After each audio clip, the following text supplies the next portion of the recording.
Welcome to the Abundance Hack Show, where we are inspiring you to tap into your power to manifest the happiness, success, and fulfillment that you desire. I am your host, Niajae, the Upper Limit Coach. I am here to dismantle your limiting beliefs and remove the blocks so you can confidently live your life's purpose, because life is meant to be abundant. Hey M&Ms, thank you for tuning in to the Abundance Hack Show. What are you manifesting in your life today? I am super excited about today's guest. We have Gaby Abrams, and we are going to talk about Rapid Transformational Therapy. But before we dive into what that is and what she does, Gaby, I want to ask you, what does abundance mean to you?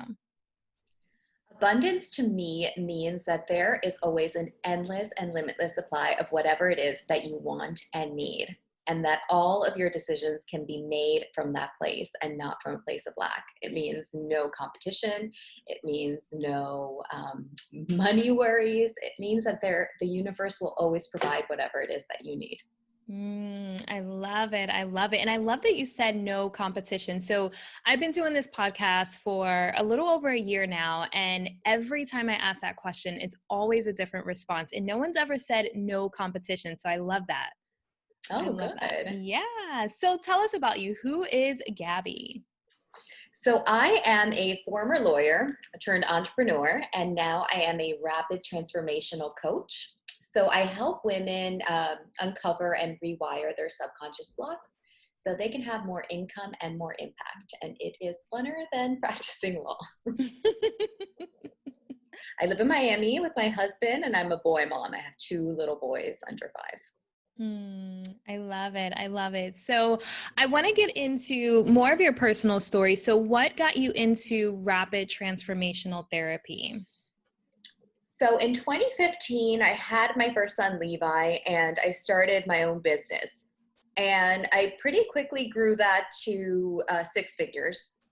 It was a design business. I do event stationery, I still have it.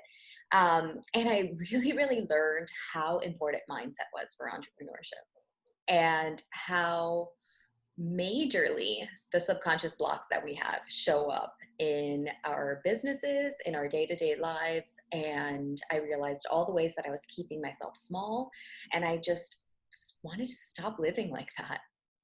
And I wanted to be able to do the things that I actually wanted to do and really grow into the person that I knew that I could be and that I wanted to be. And I discovered, manifestation and mindset. And then I discovered rapid transformational therapy, and it made such a big difference for me. And it really, I felt like I had like a little glass like container over my head. And then suddenly it was just like lifted, and I could do the things that I wanted to do and be the person that I really wanted to be. And so I knew that I wanted to offer that in my coaching. I love it. So if someone doesn't know what rapid transformational therapy is, how would you explain that? So it's the Marissa Peer method. She's a celebrity therapist, and it's basically a mix of hypnotherapy, cognitive behavioral therapy, neurolinguistic programming, and traditional psychotherapy. And it's, approximately like a 2-hour session. And it's hypnotherapy based. So you really are able to communicate with that subconscious mind. You kind of just have that conscious mind, that logical brain, just kind of drifting away. And people can really, really go deep and really uncover the things. We uncover the exact root, the cause, the reason for why you are feeling stuck, for why you are having money blocks, for why you are struggling with imposter syndrome, whatever it is. We go back to the exact moment that you formulated this belief that you've been carrying with you for years and years, right? Because your subconscious mind is formed from your 3rd trimester till when you're 7. So we're running with like a really, really outdated system. We're running on a really outdated system. And then once we identify that, we're able to really transform that and rewire that belief and just replace it with new empowering beliefs. I absolutely love it. And I love that it combines so many different things. That's really powerful. Yeah, I love that. And it's very heavily science-based, which I like too.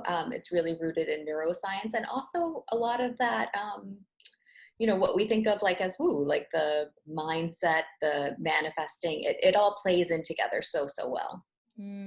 I love it. I love it. So, I know you said being stuck and like feeling small. What are some ways people can identify that they are stuck or they're playing small and not really tapping into their fullest potential?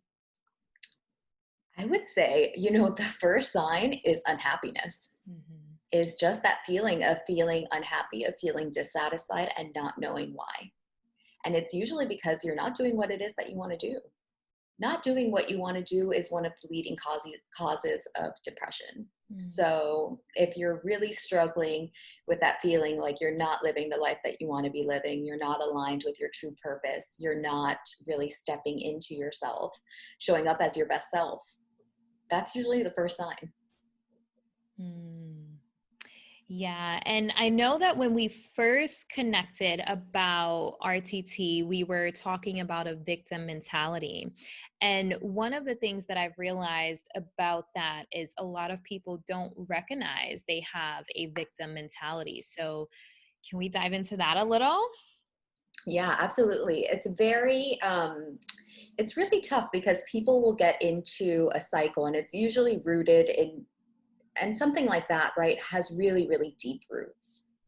And you don't even realize that you're doing it a lot of the time. You don't realize that you're caught in that cycle. But here's the thing, and we were talking about it, right? Is that the brain does what it thinks that you want it to do. So if you are stuck in that victim mentality, you can tell yourself that you don't want to do that. But if you keep finding yourself in that situation, there's a part of you that feels like there's something safe about it.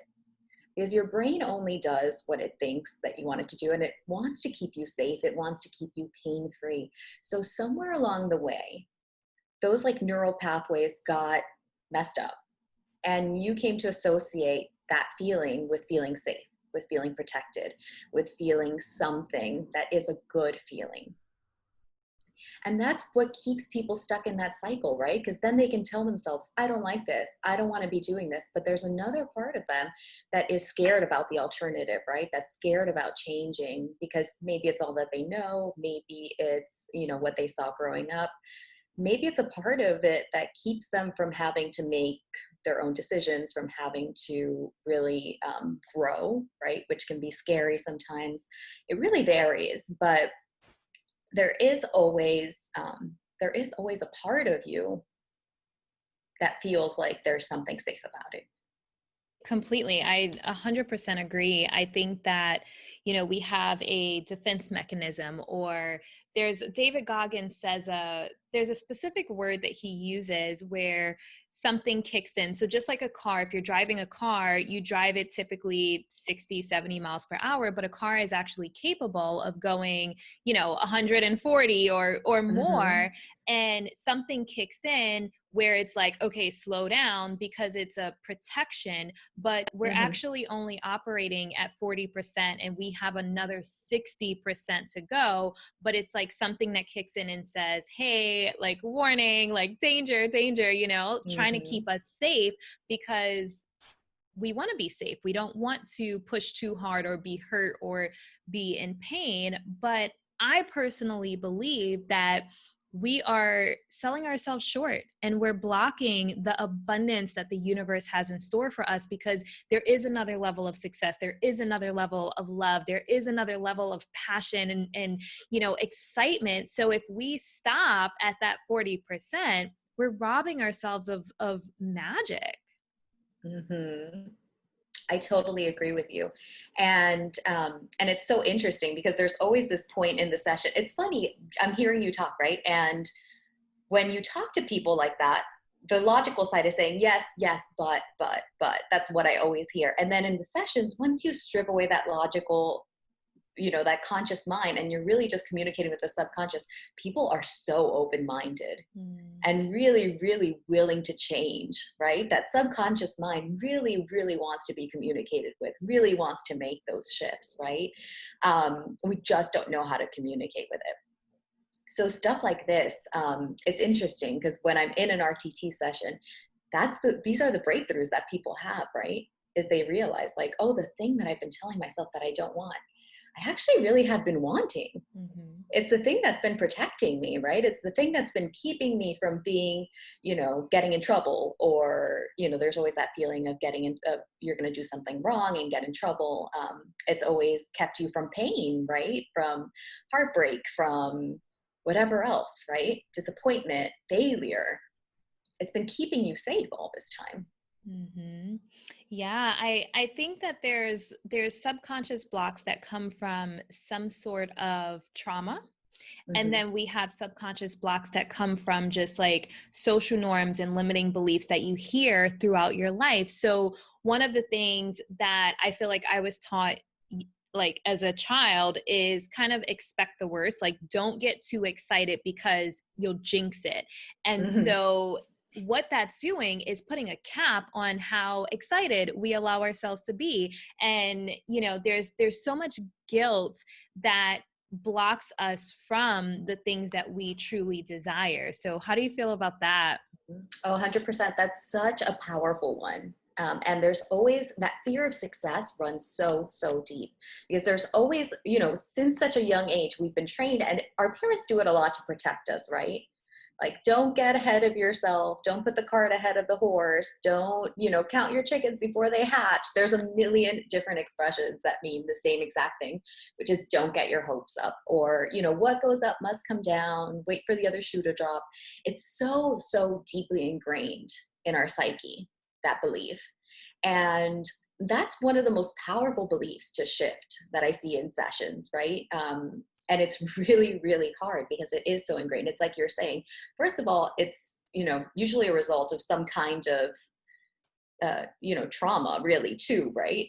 Whether it's like trauma with a big T. I see people that things were going really well and then something really bad happens to them, and they come to associate that with, that was the drop, right? And sometimes it is something really dramatic. Sometimes it's a death, it's a divorce, it's abuse, whatever else. Sometimes it's little trauma, right? Sometimes it's getting perfect grades and then getting an F and ruining it, right?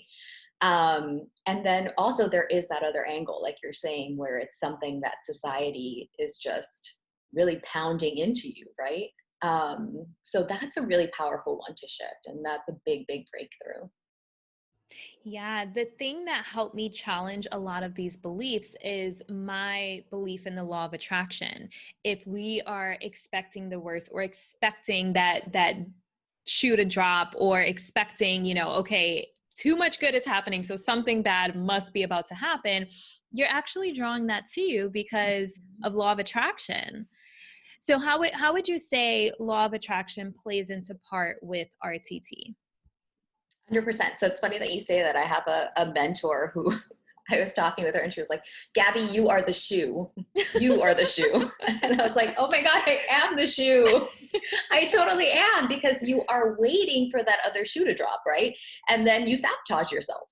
And you say, oh, I Yes. can't hold on to this. Oh, this is going to be hard to hold on to, right? A lot of that too. Success is hard, right? I can't keep doing this. I'm going to get tired. I'm going to get whatever else. And then you sabotage yourself, and you stop showing up, and you stop. So I definitely have noticed that, because when you start letting that fear come in, when you start letting that fear in, right?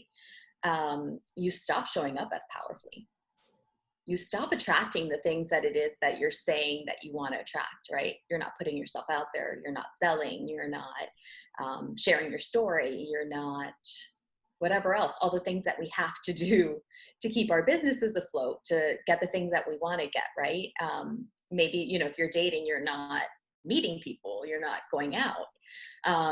So it all plays in together, right? And the energy that you're sending is just like, I'm shut off. I don't want this anymore, because it's going to hurt me Mhm. eventually.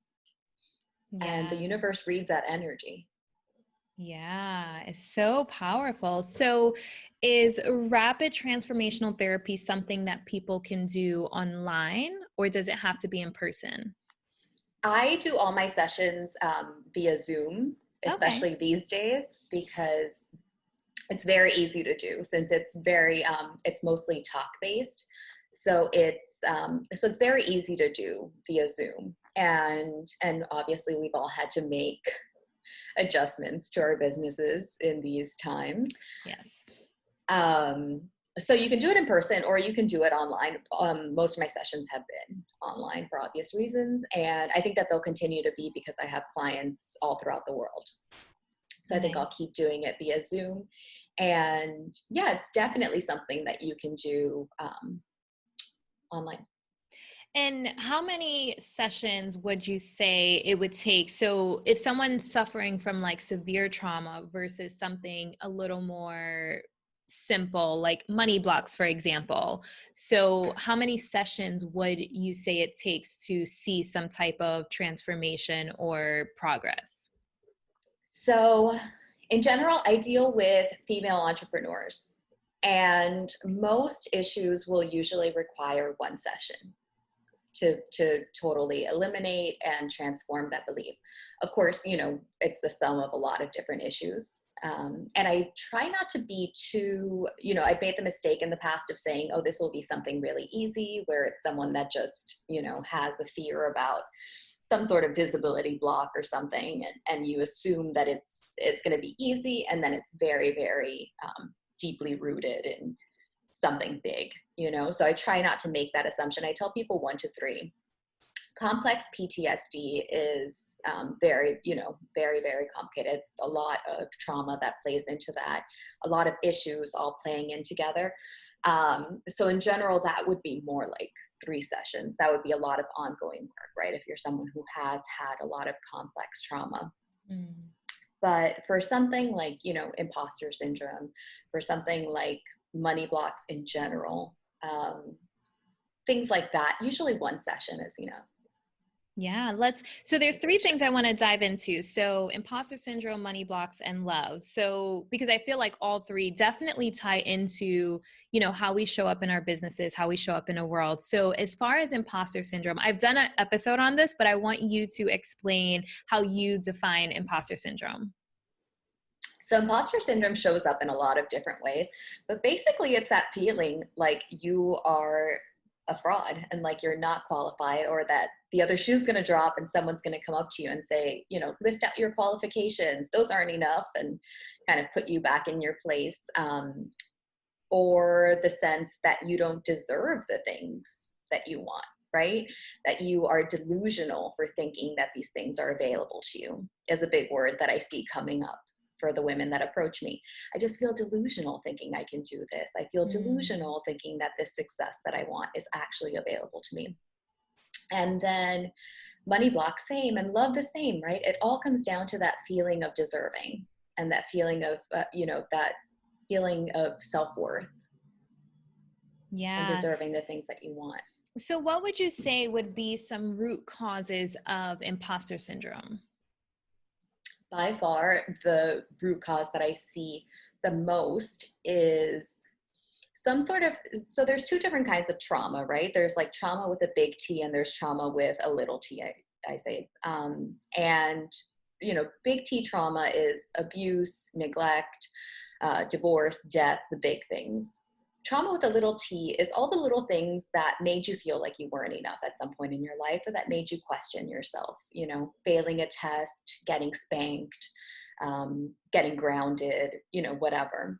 And by far, the biggest thing that I see come up is some incident in your childhood where you were scolded or punished or something negative happened, and it was all because of something that you did wrong, but you didn't know what it was.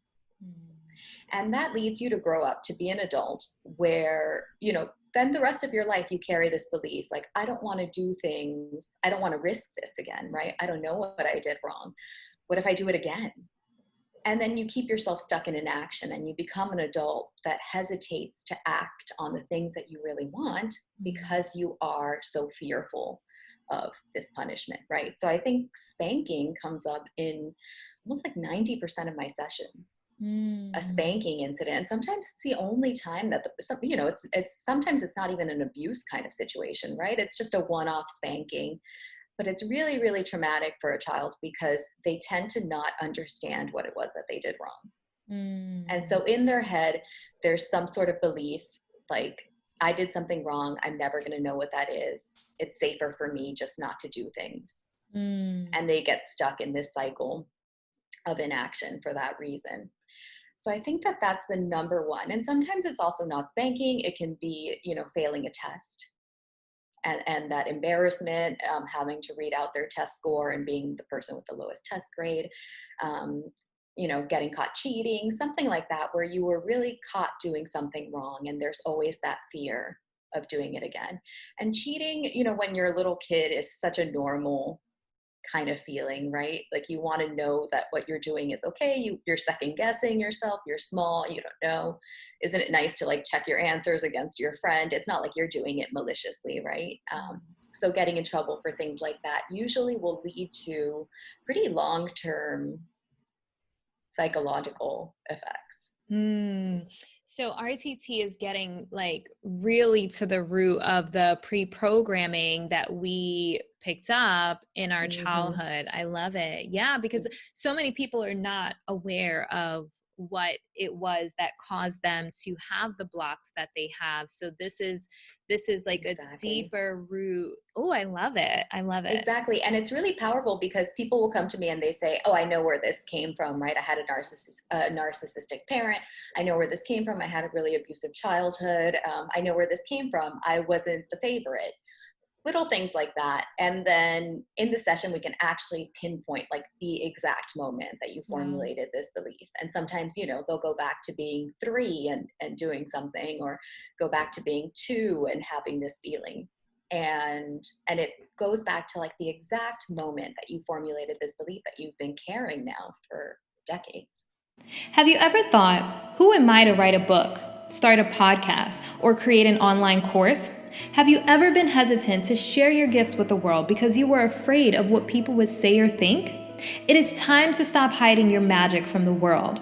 Go to niajae.com/decadent to download the 6 steps to a decadent you so you can gain clarity around your purpose, have courage to stand in your truth, build confidence to step into your power, and shine your light bright unapologetically. Go to niajae.com/decadent so you can take the steps towards thriving in your fullest expression.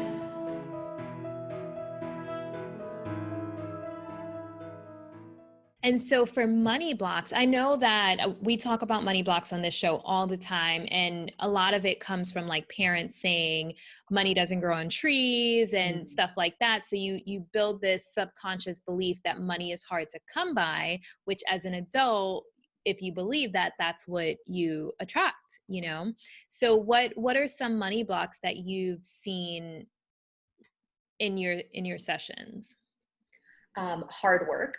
Money Mm. only comes from really hard work. And then there's a surprising connection that I've seen is people that had some kind of health issue or something, and they worry that they just physically can't keep up with the level of work that is going to be required to have the Mm. success that they want. And it's a really, really big block. Another one that I see a lot is people that look a certain way, right? That are, I'm a child of immigrants. So we carry a lot of that baggage, right? Where we saw an idea of people, and especially as women, right? The idea of a rich person was always like a rich older white man who was in Mhm. finance or a professional. And there is always that sense of, well, I look different to that. So how could I achieve that? Right. Mm. And then there was, and I work a lot with creatives.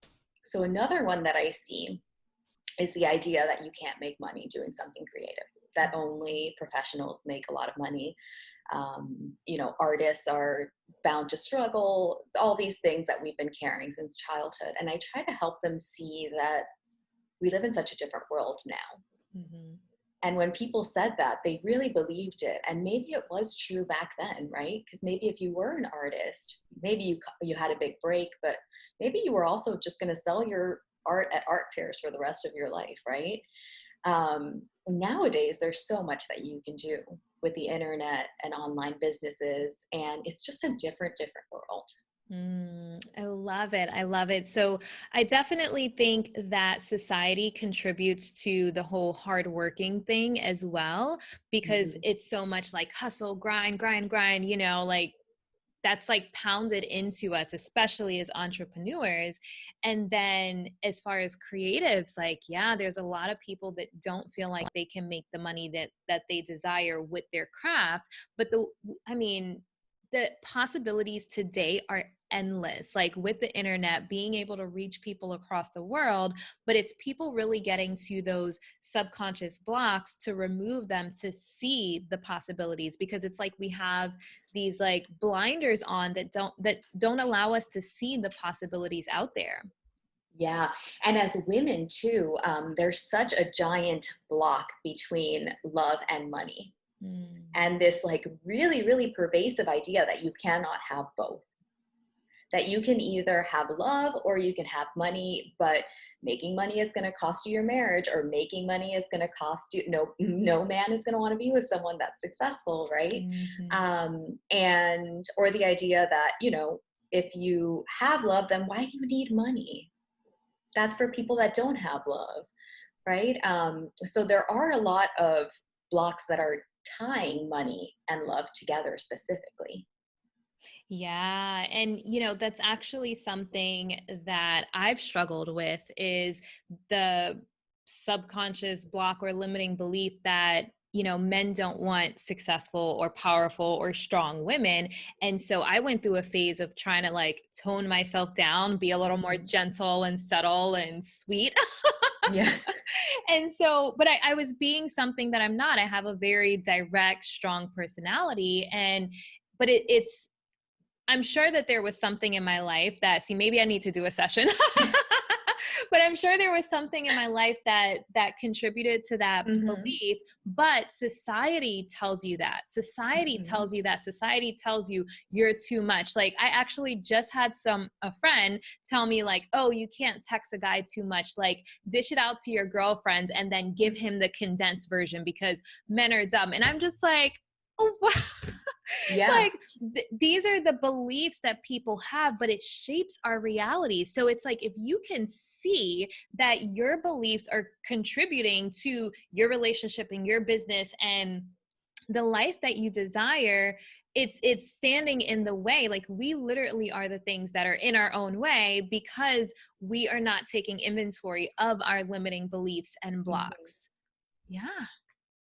Exactly. We are the only thing standing in our way. The Yeah. only thing. And once you make that connection and once you make that realization, it's so powerful. And sometimes people see that in a negative light, right? When you say you're the only thing standing in your way, and they say, oh, so I'm ruining things for myself. But Mhm. there's something really empowering about that, about taking personal responsibility. And once you can make that shift and actually start doing it, the results are so incredible. Yeah. I I think that definitely goes back to that victim mentality. Like, if your response to that is, "Oh, so I'm doing this to myself. I caused this myself," then it is something to explore, because I do think that is part of the victim mentality, and we should focus on personal growth and personal mastery, and that's part of the process, self-awareness, and Mhm. really taking accountability for our actions, our thoughts, Yeah. and how we show up in a world. Yeah. And sometimes what I've seen too is that sometimes it'll be tied into attention, right? That you get something bad happened to you and people kind of came and rushed over and helped. Or it's serving the other people in your life, right? For you to stay in that victim mentality. It's helping other people around you. And at your core, you're a really nice person, right? And you like to give people that feeling of importance, that sense of importance. Maybe it's a parent, maybe it's a spouse, maybe it's your child, whatever it is, right? Um, there's something about giving away your power that feels safe Mhm. and that feels helpful and feels like makes it feel like you're doing a good thing. And that's why people get stuck in that. Yeah. And it's also known, the unknown scares people. So if I release these blocks and limiting beliefs that have been keeping me safe, what will my life look like? Who will I be? And that scares some people, Hmm. and even Yeah. even separating, because I think that people get used to who we are. And so we have, family, friends, and our partners. And if we grow, sometimes that creates a disconnect. And sometimes people stunt their own growth to Mhm. stay in that space where the people around them expect them to be. So that process of really expanding into the better version of yourself is slowed down because you want to keep the people around you close. Mm-hmm. Yeah. 100%. And we're so, we're hardwired to be really tribal, right? We want to belong. We want to feel like we belong. We want to feel confident in our role in society, in our role within our family, in our role within our friends. So it is hard to shift out of that, right? There is a lot of unknown. And I see, especially women, right, struggle a lot with that. And there's always the fear of leaving people behind, of leaving family members behind, of outgrowing people. And the shift that I always try to get them to see is that you are doing nobody any favors by staying small. You're keeping everybody around you small too, right? Like if you grew and you did the things that you wanted to do, you could also take people with you, right? You could also use that to help people grow along with you, to elevate them as well, Yeah. right? And that's something that people miss a lot. And especially for women, right? You can, living a better life for yourself makes your husband's life a lot better, makes your children's life a lot better, right? Mhm. You're doing nobody any favors, because when you're not doing that, you're keeping yourself small, you're keeping yourself unhappy, and you're doing the things that you're worried about doing. Yeah, I love it. I love it. And I know in the beginning you mentioned competition, and I feel like there's, especially between women, there's a lot of competition. So, how can RTT help with feeling like there's no competition and really tapping into abundance? Right, because it is that, right? It's tapping into that knowledge that there's really only one you. And when you're not showing up authentically, there's tons of competition. When you're trying to do everything like everybody is your competitor, because you've made it that way, right? Because you've told yourself, I don't want to stand out. I want to compete with all these people is what I want to do. And when you let yourself be free to be your own person, you start to realize that there's nobody else that is like you, right?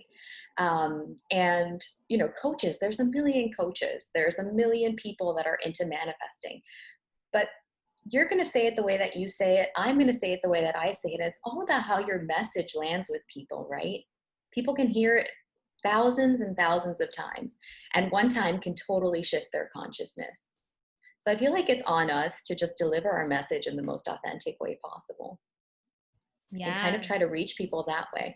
And also I've learned, like, from manifesting, the only way to manifest the things that you want is to, every time that you feel like that competitive, that little knot in your stomach pop up, work to clear it. That is just telling you what you need to work on, what you need to clear, what insecurities are still there. And they're going to keep you from getting the things that you really, really want to get. If you're not jumping for joy at the success of other people, you still have work to do. Yes, I love it. So what does clearing that look like for you? So a lot of the time, it's just about tapping into what it is about what the other person is doing that's bothering you. Because when you feel that sense of jealousy, when you really feel like those little niggles, it's because there's something that you know that you could also be doing that you're not doing. Like, you're not really jealous of somebody, I'm not jealous of Michael Jordan, right? Like, I'm not a great basketball player. I'm not competing with him, right? It's great. He has his success, amazing, but it's not anything that makes me jealous. Like, sure, it'd be nice to have a great house like him, but who knows? It's so with that, like, outside of my realm of something that I'm jealous of. But, someone else that's like doing something like I'm doing, but putting themselves out there more, offering a program that I've been thinking about offering, but haven't had the guts to do. Something like that is where you really need to tap into how you're feeling. And if you're jealous of everybody and you're jealous to the point that you're jealous of Michael Jordan, then there's a lot of work that you have to do. Book a session immediately if that's the Yeah, case. there's a lot of work. If you're walking around being triggered by everything, right? And there are people like that too, who are just, go out and it's like a constant state of triggering. Yeah. But, there's always work that we have to do, and something new will come up. And I have a mentor, and she encourages you to go through and pick like 3 people that make you jealous, and then write down 3 things that they do that you are not doing and that you would like to do yourself. And I feel like that's a great way to work through it. I love that. I love that. All right. So what are your top 3 tips for living an abundant life? So my first one is to be authentically you and give it your all. Because I always tell people are too busy judging themselves to judge you at the same level that you're judging yourself. Like, nobody, for better or worse, people are not noticing what you're doing. If you go a day without posting, people forgot, people are not, wondering. No, they just forget, right? You have to stay top of mind in today's world. Do more than you think that you need to do. That's always the first one. And just do it without fear, because that's what leads to the best results, is just showing up authentically as yourself. The second one is that competition thing, right? Learn to celebrate other people's wins. When other people win, we all win. And there's so much to learn from other people. And the third is not to lead with lack or scarcity, just to know that everything that you want is out there for you. Everything that we see, that we perceive as limited is a social construct, right? Money, the idea that money is limited is laughable. The government will go and print ridiculous amounts of money. It's just an idea, right? And there's so much that can be made. There's so much that can be done. You always have the ability to create a limitless amount of money. I love it. I love it. So where can people find you online? So people can find me on my Facebook page, which is Gaby Abrams, Rapid Transformational Coaching. I'm also on Instagram at gaby.abrams, and my website, www.gabyabrams.com. And so you have a Facebook group. Tell us about your Facebook group. Yes, it's called Ready for More, Change Your Thoughts, Transform Your Life. And it's all about working through those subconscious blocks, the thoughts that we form around them and the beliefs that we form around them, and just breaking them to have a limitless life.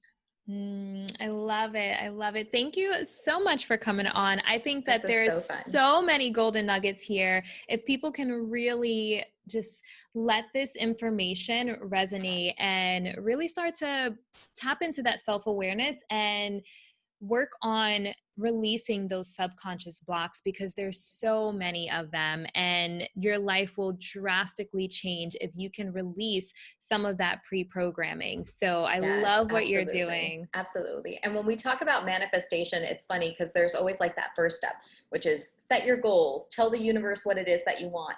And then there's like that second goal, which is, all right, now just feel it. Just make yourself a vibrational match, right? And it's like almost like that analogy, like have you seen that meme, like draw an owl, and then like the first is like a circle, and then the second one is an owl, like step 2 and it's an owl, and it's like, okay, well, how do you do that, right? Yeah. How do you become a vibrational match for what you want? And that's where manifesting fails so many people, is because of that second step, which is where all the work happens. And so RTT is like a part of that missing piece, right? It's about keeping yourself in vibration. It's about making yourself somebody that really deserves the things that you want, and that really believes that they deserve the things that you want.